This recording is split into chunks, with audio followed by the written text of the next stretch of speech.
Hello, everyone. Welcome to another edition of Spooney Scrapbook. After a little hiatus, we are back. And of course, I'm Mike Kenichi, and this is the legendary coach for Ansonia, Coach John Sponheimer. And Coach, I want to thank you again, as always, for coming on. And it's been a pretty good winter.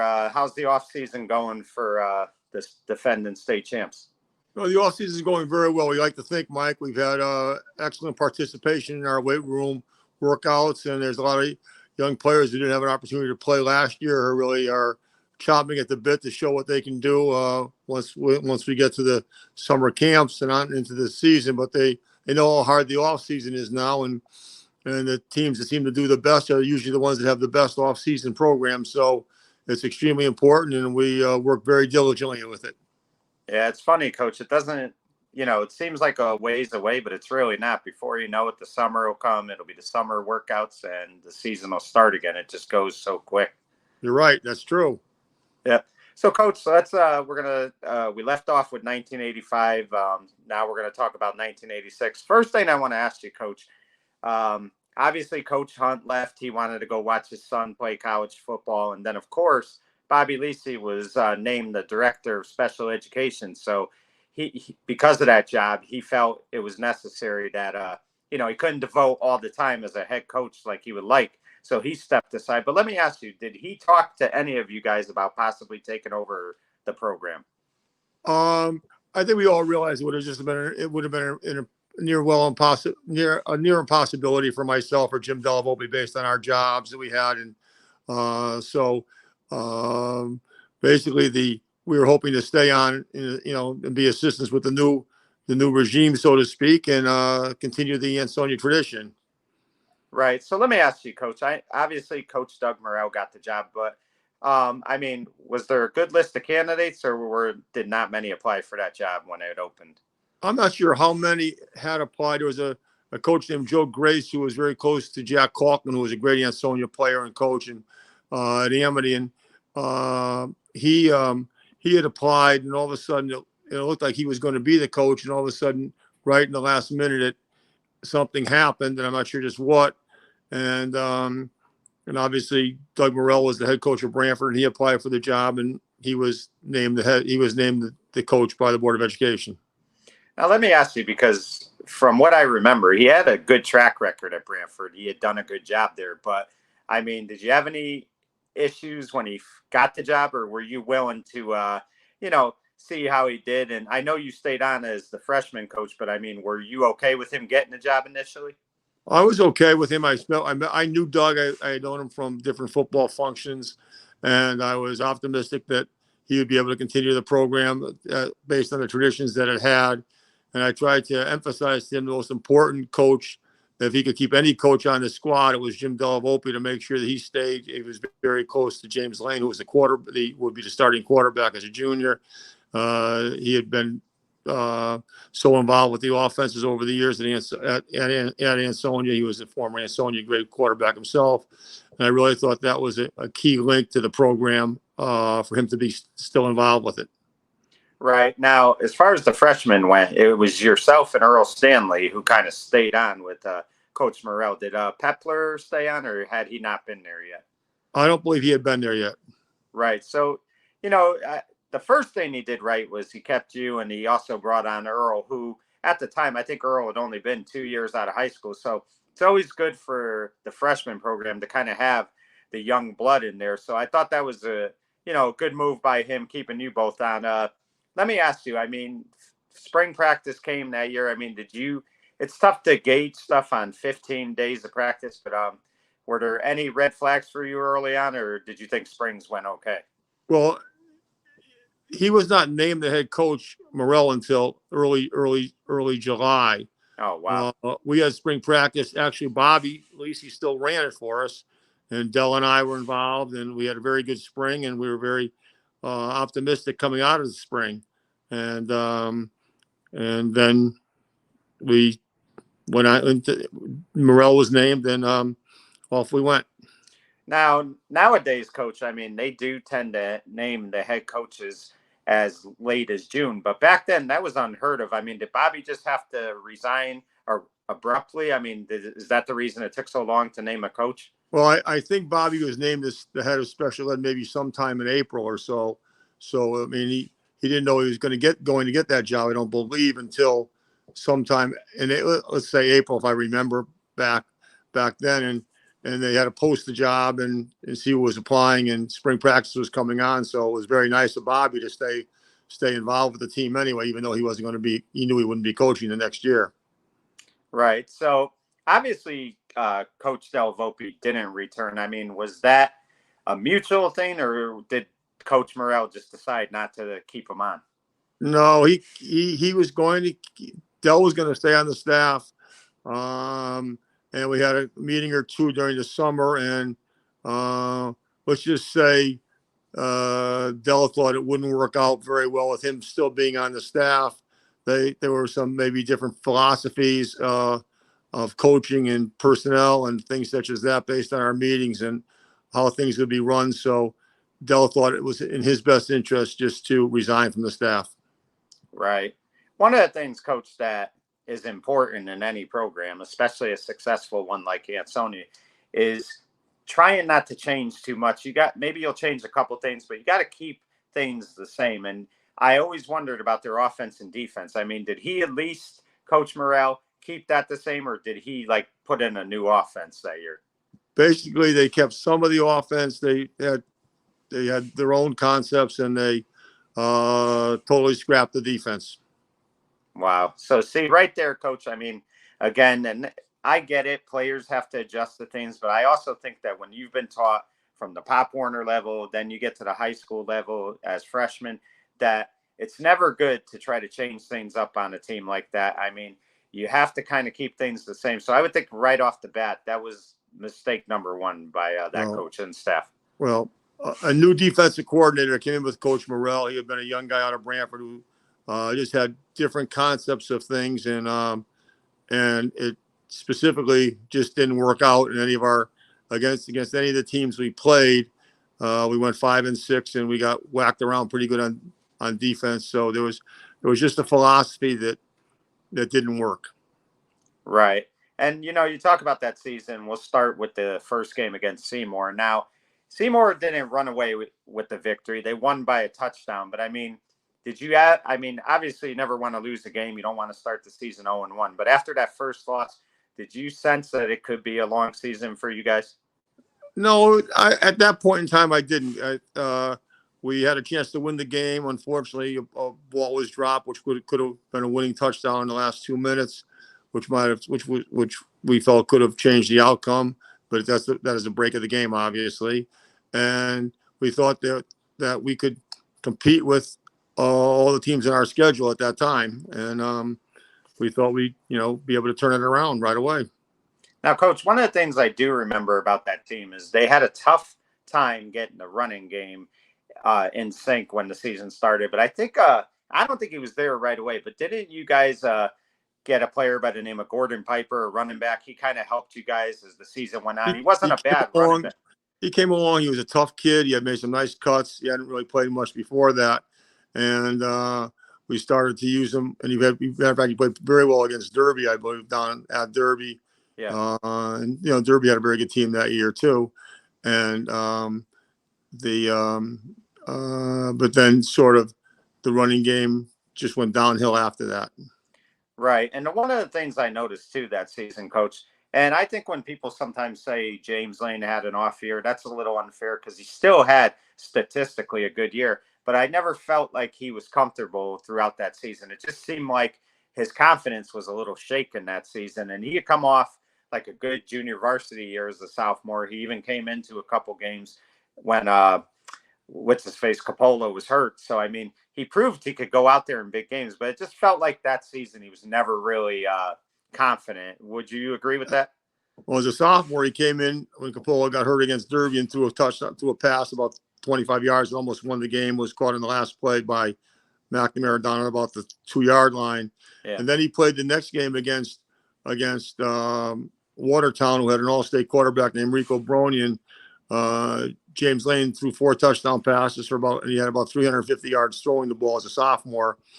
And then Jeffrey Coppola, who was a senior all-stater, came back and and James rightfully went to the bench. We got a lot of laughs out of that. No one ever threw out a game like that and was benched in Ansonia as a quarterback. But he knew as soon as Jeff came back, he was going to back to with the JV group. But James Lane coming into his junior year, we thought would be an outstanding quarterback, one of the best young quarterbacks around. There were some issues with how he was perceived by the new coaching staff as a player that year. There was concerns about his abilities, and it was at times a source of discussion among the coaching staff as how he was playing, and there were different thoughts on the matter of his abilities, and some of us thought he was far better than was being shown. Right. And I think the big thing, Coach, for not just me, but anybody who's ever watched Ansonia, I mean, you talk about the run they had, and I mean, at that point, they had 7 state titles under their belt. So, I mean, this was a winning program. But I think one of the big things that was really a concern for a lot of fans is they were losing to teams they normally never lost to. Now, listen, Shelton is a big school, so you lose to Shelton once in a while. It's going to happen. But I think they lost to Watertown that year. I believe, did Sacred Heart knock you off that year as well? No, we beat all the 5 Waterbury schools and lost everybody else. But Shelton won that game, and I believe since 1972, they beat us in 1974. But between 1972 and 1993, other than the Morrell year, Shelton won 1 game against Ansonia.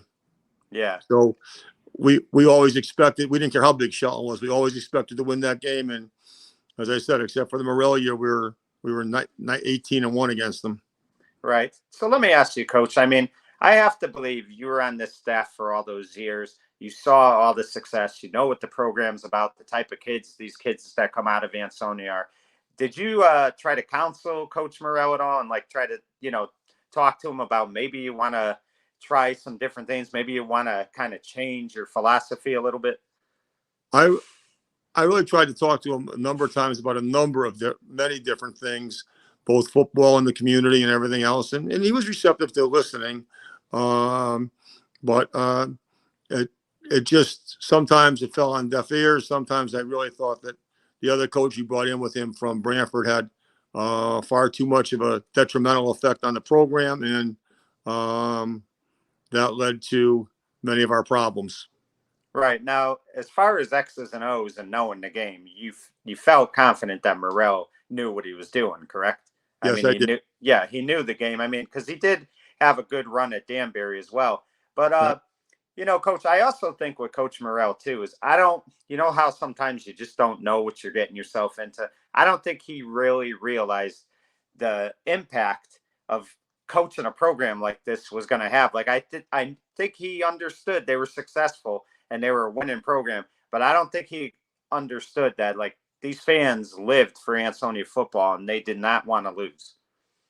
I mean, the fact that we had been to every state championship, and that's only when sometimes we're two teams in a class were picked from 1976 to 1984, and we didn't make it in 85. We went 9-2.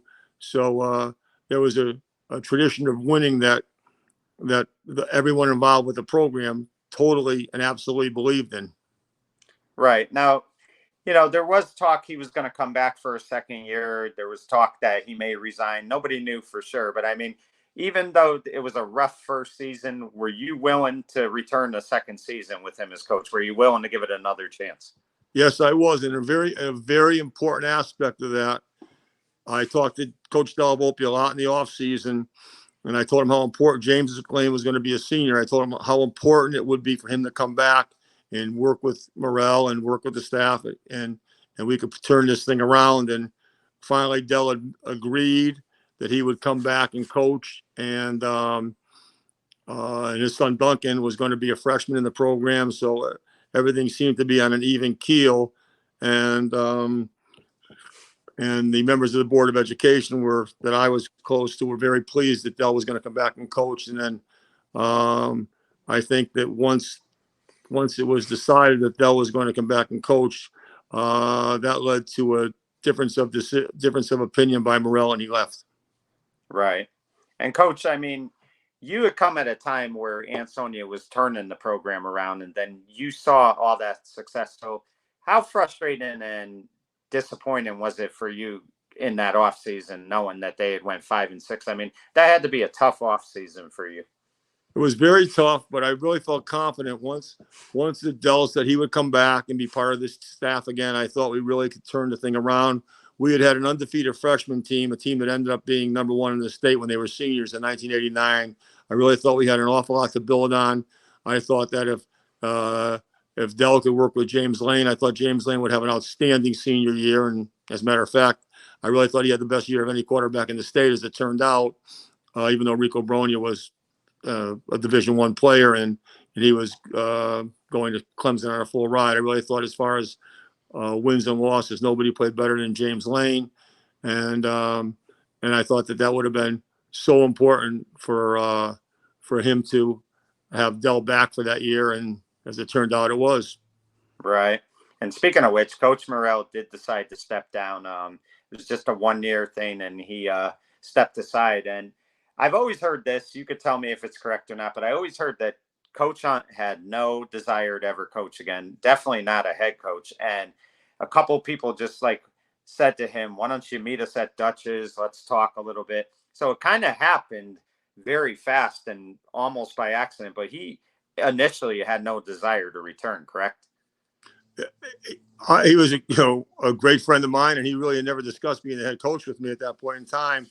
And I remember the day after Morrell resigned, I called a meeting of the team and just to tell them that we were going to get this thing turned around somehow, and not to get down, continue with the work. Although weightlifting wasn't quite what it was, wasn't at all what it is now back in '86. But there were kids working out. I said to continue working out, and then two or 3 weeks later, Jack said he was going to apply for the job. And once he said he was going to apply, Dell was obviously coming back, and all hands were in. It was unanimous among all of us that we wanted Jack, and off we went.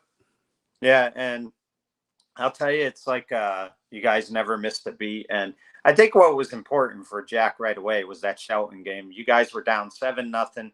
You tied the game as I think maybe with a minute and change to go. And he decides to go for two, because had you guys kicked the extra point, I think that game was going to end in a tie. I don't think there was going to be because it was a non-league game. What happened on that, Mike, was that we had always agreed when we played Derby or Shelton, because we always played tiebreakers in the NVL way back then, that if the game ended in a tie, it would be a tiebreaker. And right before the kickoff, the official said to Jack, "Are you guys playing the tiebreaker?" And he said, "Yeah, we are." And so he went over to Riggio, who was the Shelton coach then. He said, "Are you guys playing the tiebreaker?" He said, "No." And so the official came back over and said they're not playing the tiebreaker. He blew the whistle for the kickoff, and as soon as he said that, then there was no tiebreaker for that game. And we had always played the tiebreaker. We had been in an overtime game with Watertown back in 1981, and so our league always had a tiebreaker, and we always had that agreement with Derby or Ansonia that we would play Derby or Shelton, that we would play the tiebreaker, or Seymour when we played them in an out-of-league game. But Riggio, I guess, didn't want to. I guess he would. We like to say we thought he might have been content with a tie, and we would never have been content with a tie. And so that brought about the situation when we were getting our butts kicked for most of the game. We couldn't make any yards. We hung in there. It was the second game Jack had coached, and we scored with a minute to go. And we could have played for the tie. We could have kicked it, but we knew there was no overtime period. But at that point in time, Jack said to Dell, "Call the play. We're going for two." And he called the play, and we made it, and we won 8-7. And that was a great Shelton team that year. People forget that, but their defense, prior to the Derby game, I think their defense only gave up about 21, 28 points the whole year. They had a phenomenal defense. So that was huge. They were a very tough physical team. They had the Oko, Schwartz, Aurelio Gracia. They had just tremendous players on defense, and I mean, the Derby win over them on Thanksgiving Day is I think that's one of the great wins of all the Derby teams I've seen in all the years I've coached. I thought Derby played. I didn't see the game, but I saw some film of it. For Derby to have beaten that Shelton team as decisively as it did was a tremendous win for Derby. Yeah, it really was, and it was shocking because Derby didn't always play too well on that game in prior years. But speaking of Derby, I think that was another telling sign for you guys because you had a two year, you had lost to them 2 years in a row, so they were on a 2-game winning streak against you guys, and you guys jump out early, 14-0, and then they come right back, and I think they cut it to 14-13. So I mean, it was a back and forth game, but you talked about James Lane. He had a phenomenal game that day. I mean, second play of the game, he throws a big touchdown pass. I mean, he was just on the entire game, and I thought that was really the difference in that game that day. James Lane was on the entire season, not just that entire. That's just that, not just that entire game. But he played exceptionally well, and Derby they had a heck of a team. That was a win we were very happy to get and to move on. And again, another year when we beat Derby, we were hoping we didn't want to see them in the playoffs the same way as when they beat us. They didn't want to see us in the playoffs because to prepare for them one game a year is extremely difficult. To prepare for them twice is twice as tough.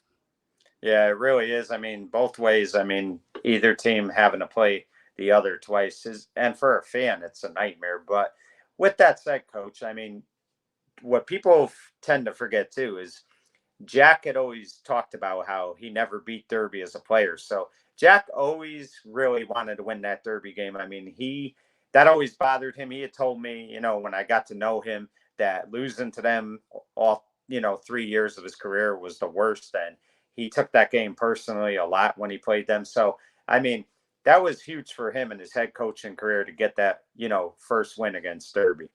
It meant an awful lot. It really did. Especially every game meant so much that year because coming on, there was a senior class that had never been to the playoffs. That would have been the first senior class ever to leave Ansonia without having been in the playoffs. And there were some just great players in that class, and obviously to play Shelton, who was extremely talented, to play Derby, to play against Watertown, to play Naugatuck, and Torrington. Torrington was another outstanding team. We beat them early in the year up there in a battle, and then we played them on what I remember as the coldest day that I've ever coached in or played in. Which I was up in the playoff up in Waterbury, and we lost by 1 point to them, and that was our only loss for the year. Yeah, and I was going to bring that up, that game, because Brent Harvey, a former player for Ansonia, he had told me that the ground was so hard they had to borrow sneakers out of the stands, and he always told me how he got to wear a pair of Hoya's sneakers for the game, and he said the loss was bad, but like after losing that game, he wanted to get on the bus with the Hoya's sneakers, but of course the fan found them. But it's just crazy to think that kids had to borrow sneakers from the stands in order to play that game. That's how cold it was.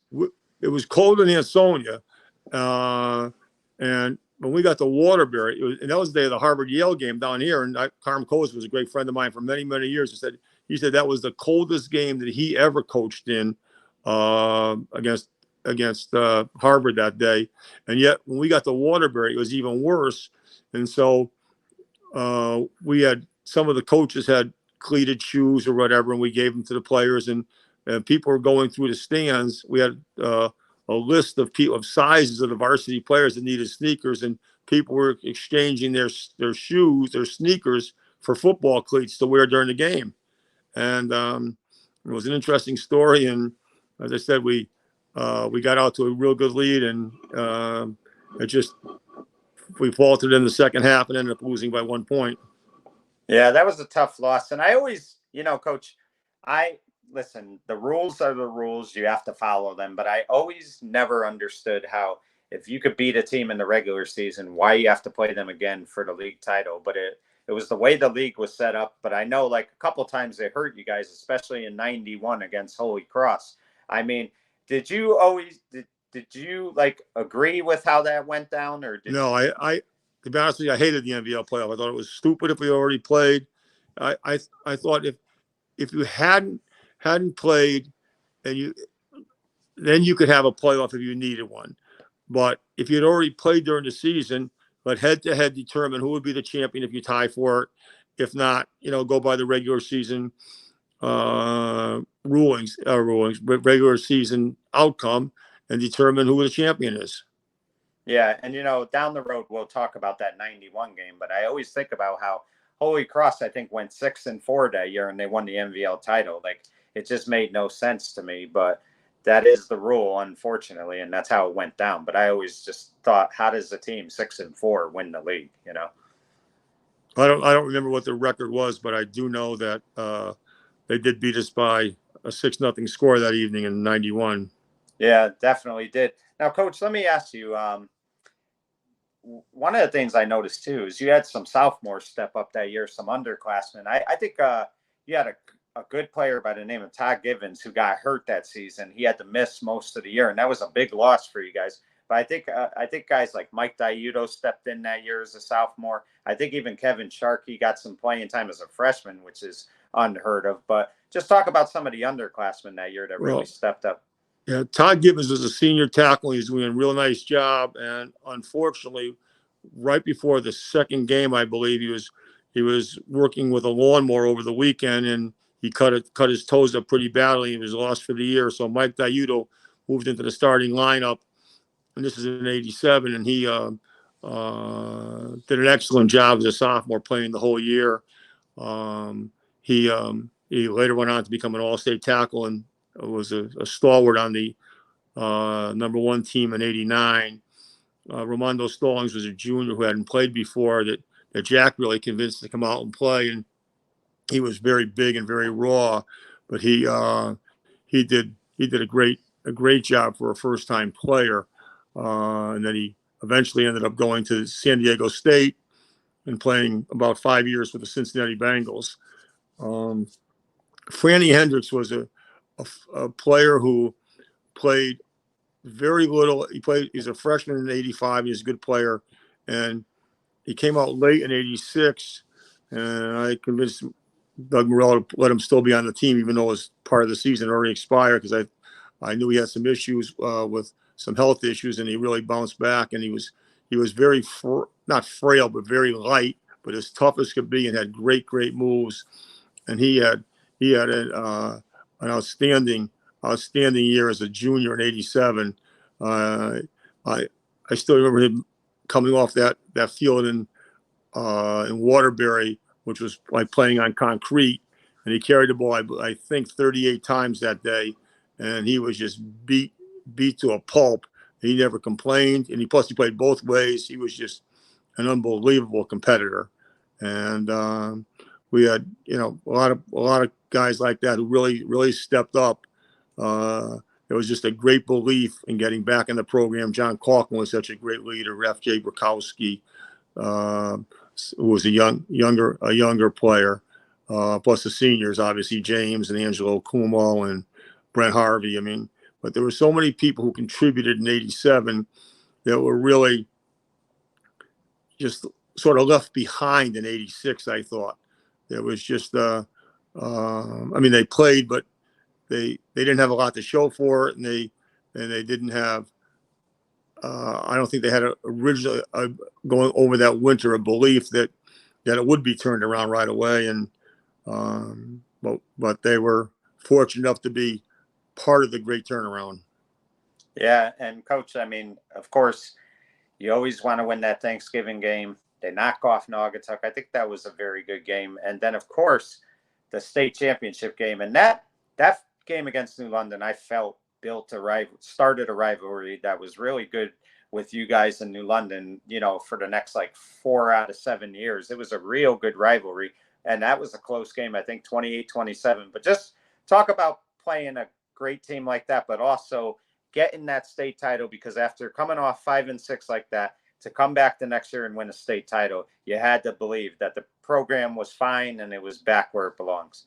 Well, I mean, James had a huge day against Naugatuck, and we had seen New London play, and they had some great players. They had a running back named Jamal Johnson, who was the player of the year the next year in Connecticut, and he was a junior then, but he was a legitimate Division I talent, and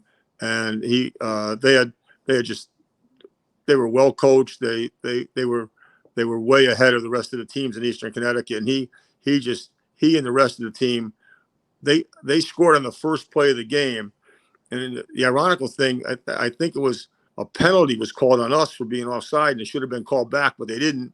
And they scored in the first play of the game.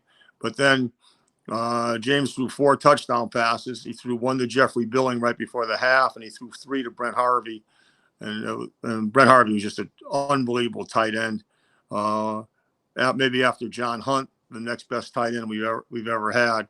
And then we had a chance to put it away, and Jamal Johnson made an unbelievable interception, ran from the middle of the field to the other sideline and came back and dodged about 5 tackles and scored. And then they got the ball back and scored again. They went for 2 to try and win it then and there, and we stopped them.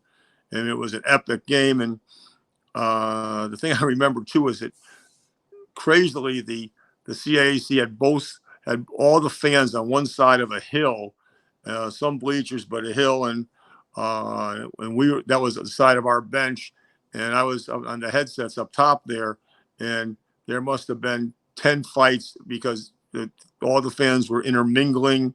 There were some differences of opinion among the fans about certain calls, I guess, and it was a crazy scene, to say the least. It was, but it was a great victory, and to know we were back, and it only taken us 1 year to get back, and to see the look on the faces of that senior class that finally got a chance to be in a state championship, to win a state championship, is one of the great memories of my coaching career.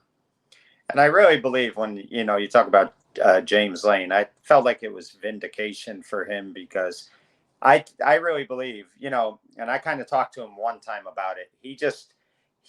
I don't think he believed that coach and staff the previous year had confidence in him that he could be a good quarterback. So a lot of times when you're a young kid like that and you think your coaches don't believe in you, it's not easy to get that confidence back. So I thought that was important for him. So you had to be real happy for a player like him. I was extremely happy. We all were. But I think he was the happiest of us all. And then he went on from there and had a great career at Trinity also. Yeah.